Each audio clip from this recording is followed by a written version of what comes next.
Jane Eyre, Chapter 3. The next thing I remember is waking up with a feeling as if I'd had a frightful nightmare and seeing before me a terrible red glare crossed with thick black bars. I heard voices, too, speaking with a hollow sound, and as if muffled by a rush of wind or water. Agitation, uncertainty, and an all-predominating sense of terror confused my faculties. Ere long, I became aware that someone was handling me, lifting me up, and supporting me in a sitting posture, and that more tenderly than I had ever been raised or upheld before. I rested my head against a pillow or an arm and felt easy. In 5 minutes more, the cloud of bewilderment dissolved. I knew quite well that I was in my own bed and that the red glare was the nursery fire. It was night. A candle burnt on the table. Bessie stood at the bed foot with the basin in her hand, and a gentleman sat in the chair near my pillow, leaning over me. I felt an inexpressible relief, a soothing conviction of protection and security when I knew that there was a stranger in the room, an individual not belonging to Gateshead and not related to Mrs. Reed. Turning from Bessie, though her presence was far less obnoxious to me than that of Abbott, for instance, would have been, I scrutinized the face of the gentleman. I knew him. It was Mr. Lloyd, an apothecary, sometimes called in by Mrs. Reed when the servants were ailing. For herself and the children she employed a physician. "Well, who am I?" he asked. I pronounced his name, offering him at the same time my hand.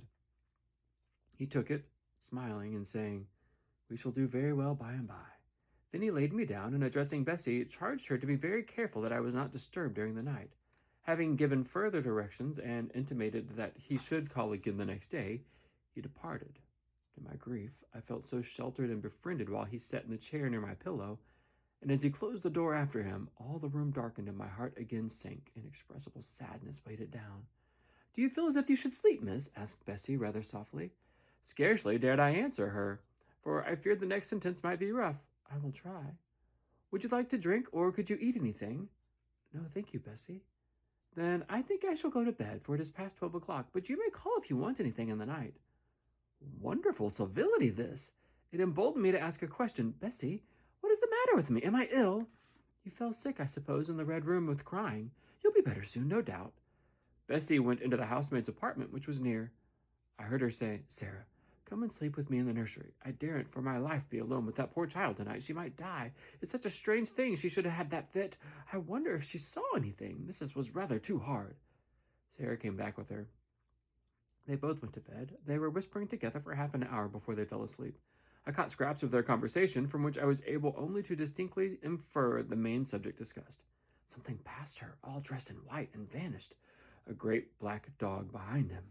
3 loud raps on the chamber door. A light in the churchyard just over his grave, etc., etc. At last both slept. The fire and candle went out. For me, the watches of that long night passed in ghastly wakefulness.